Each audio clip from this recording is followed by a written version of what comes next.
Um, Thank you very much. The Isle of Wight Channel Islands Biosphere, this is a thought process. We want to get people thinking about this.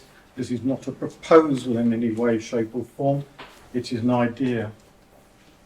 I come from the Isle of Wight. It is not a channel island, but it is an island in the channel. We share Channel Coast. And the AONB, Area of Outstanding Natural Beauty, is a statutory landscape designation. Covers half the Isle of Wight, and I, for my sins, have been managing it since 2016. First of all, what's a UNESCO World Biosphere Reserve? The Biosphere Reserve is designated by UNESCO, but it has to be, is a product of people coming together in an area that believes that it qualifies for this status. It is international, it is global. We have been to Hollywood today, but we're talking about the world. There are about 700 biospheres, probably more now, and in the world, and 7 in the British Isles. It's always a bit odd because you want to say the UK and then you realise the Isle of Man is not in the UK. It is a biosphere reserve, and I welcome my colleagues from another biosphere. What we want to look at is how these things come about and how we might want to bring this designation to Channel Islands. Now, the interesting, you can read all that, it's all just technical stuff, and you'll get the slides. Well, what is it about? It's about people, it is about nature and the relationship between the two. And as we've heard from the Isle of Man, a lot of nature has been modified over millennia. So there's a long, long history of people and nature being modified by each other. So how do we live together? Now, in order to think about having a biosphere, first of all, you have to have high nature conservation value. And you can't have that if people either haven't been looking after it or haven't contributed to mucking it about. So either way, man has kind of had a positive impact on the area that you might consider because of those factors. Man and nature have got together, produced food, produced all those things that they want, but they also have looked after nature along the way.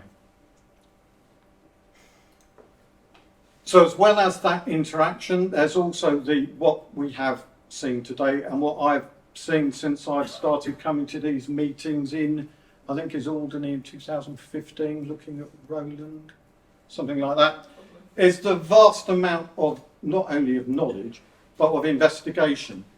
People go out there, they do stuff, they get from the extraordinarily turgid academic stuff all the way through to the positive and real amateur stuff, citizen science. It's all gathered together and it's all showing that these places, the Channel Islands, are particularly high in their wildlife interest, even though there may be some forms of decline. At this moment, I want to make an apology. State of Nature came out for the UK, and it's all been on my watch. I've been doing nature conservation for 35 years, and it's all a bit sad that it's still going down the pan. But we think that things like the biosphere designations are possibly one way to turn that environmental frown upside down, and I would encourage you to think about the journey. The Isle of Wight did this. My last time on SARC, I was telling the audience that we were going to go for it back in 2017. 2 years later, 2019, we got it, and I think I came along to a meeting and actually announced the fact later on in that year. So it's been a journey, and we'd like to take some people in this room along with us. Why would you do it? Well, the climate crisis, anthropogenic climate change, is causing lots of issues, including drought, wildfires, flooding, and relative sea level rise. We all know, we've all seen the things on the telly.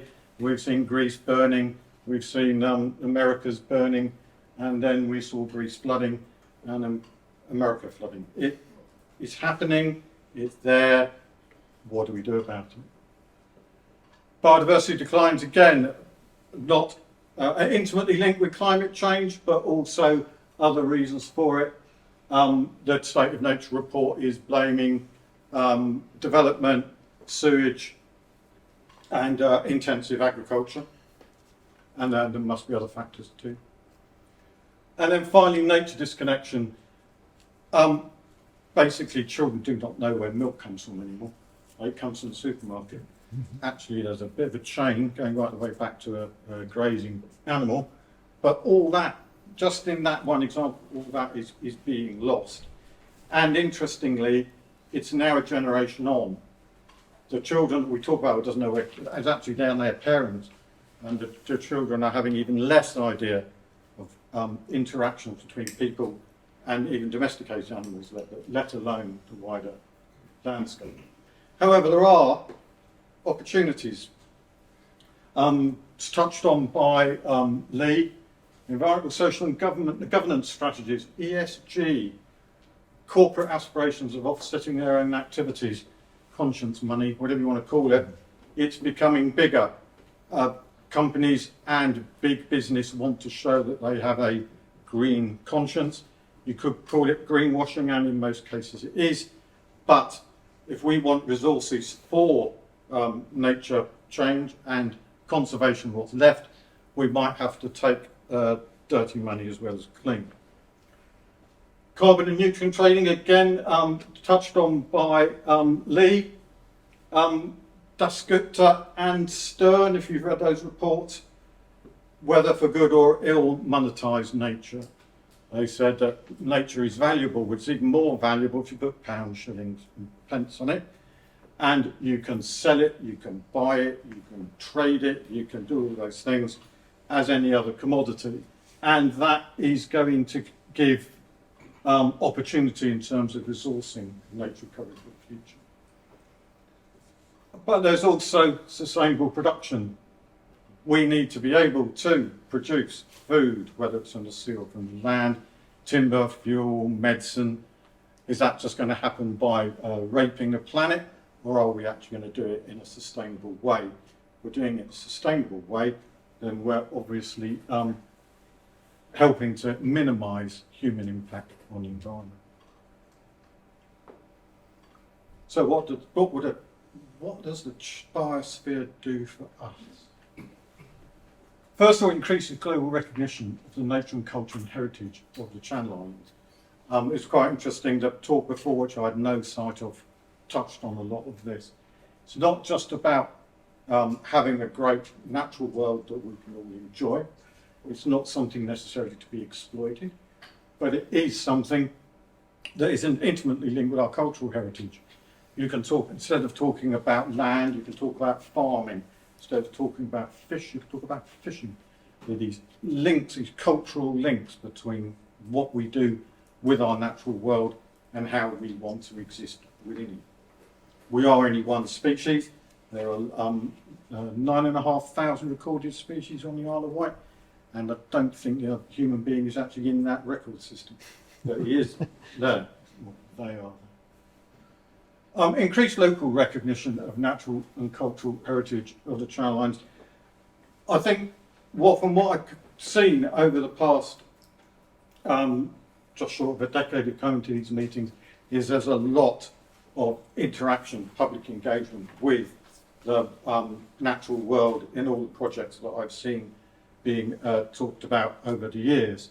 But you can never have enough of it. You can never have enough of asking people and telling people what they think and how they feel about the environment that they live in. Are they disconnected, or are they actually fully engaged? And you can see that whole spectrum right the way through, from the young to the old and everything in between. But it's important, that engagement is vitally important if you want biospheres and environments to continue into the future. It gives you a locus for which to develop a framework for future sustainable management of resources. And again, that's very important in an island situation. Water, building materials, fuel, food. The less room and the less chance we have to do it on the island, whatever island it is, the more you have to import, the more your carbon footprint goes up. can we sustain life on islands if we can't support the population? So it's not going to happen in that great scheme of things, but it can happen in little ways. It stimulates local population to act for sustainable development, making the concept real. This is now our stage on the Isle of Wight. By just talking to people about these general concepts, we're now getting a Mission Zero a movement coming up. Lots of people talking about how they can cut their emissions. We've not yet banned the motor car, but we are looking at all public vehicles being electric. Perhaps that will stimulate more commercial vehicles to become electric. And very big tourism industry on the Isle of Wight, how you get people to leave their car in Portsmouth and Southampton and come to the Isle of Wight and use cycling, walking, and our wonderful, wonderful bus service. The other one that's been good is unique selling point for tourism and sale of local produce. There are only 7 biospheres in the British Isles. We're only one of 2 on the south coast of England. The other one is Brighton. Brighton is a very different biosphere to us. We can do lots and lots using that unique selling point. Just as, for instance, we used the word biosphere to the Arts Council, 2.5 million quid came back. We don't think we would have got that 2.5 million quid if we just said it's the Isle of Wight. Well, if we said it's the Isle of Wight biosphere, boom, boom, boom, boom. Unique selling point. People like it, it's different, it's weird. They don't understand it, which in a way is quite good because it means we can tell them what it is, and we tell them what it is, and then they understand what it is, and then they give us shit. Again, the issue here, of course, is this is a UK experience, and of course I realise that you have your own particular issues which I have little or no knowledge of.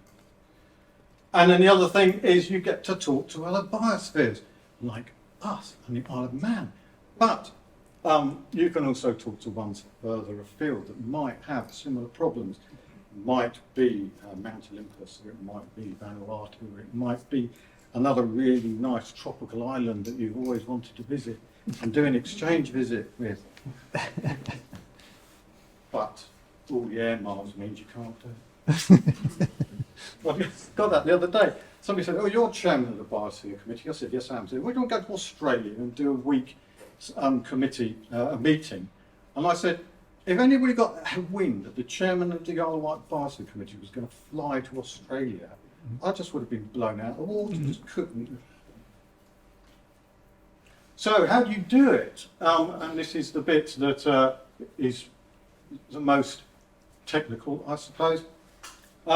Biospheres nominate themselves through a process of application describing the features of the potential site.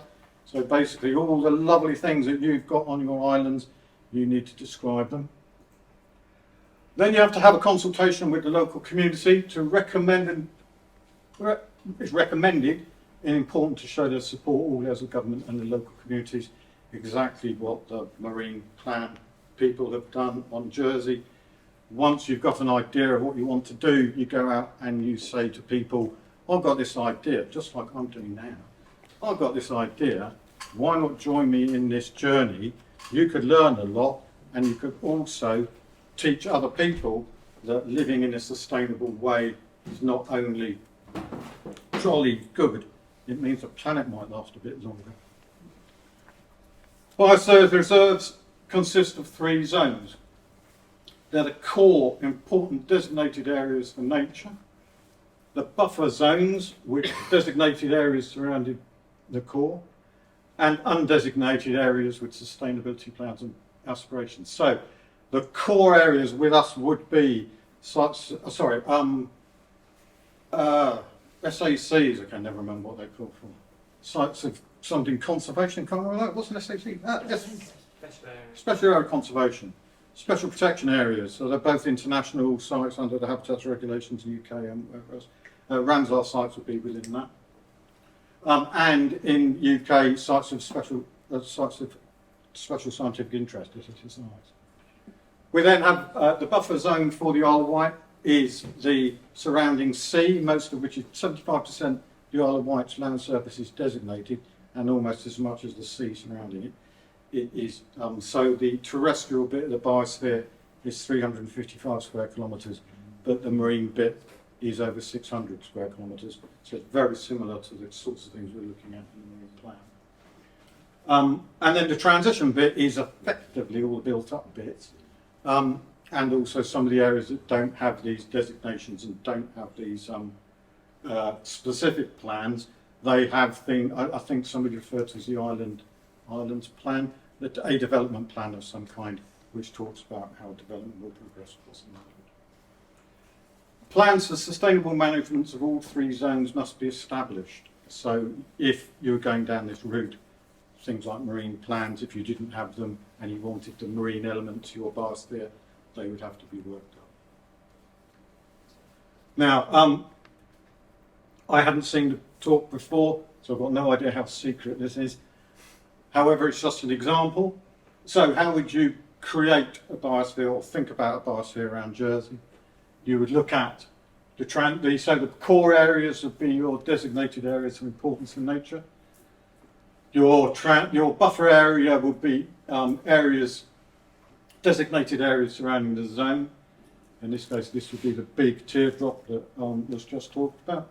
And the transition area would be areas that aspire to sustainable management and might, in this case, be the land itself. I have the next slide says questions, but we're not doing it that way. So what I want to do now is to thank the people that helped me get to this point, which is Roland from Alderney, Sam from Jersey, Freddie from Blue Marine. You're not here. No, but just make sure I've got the name right. And Matthew and Martin from the UK Man and Biosphere Committee, who looked at this presentation and said it was good.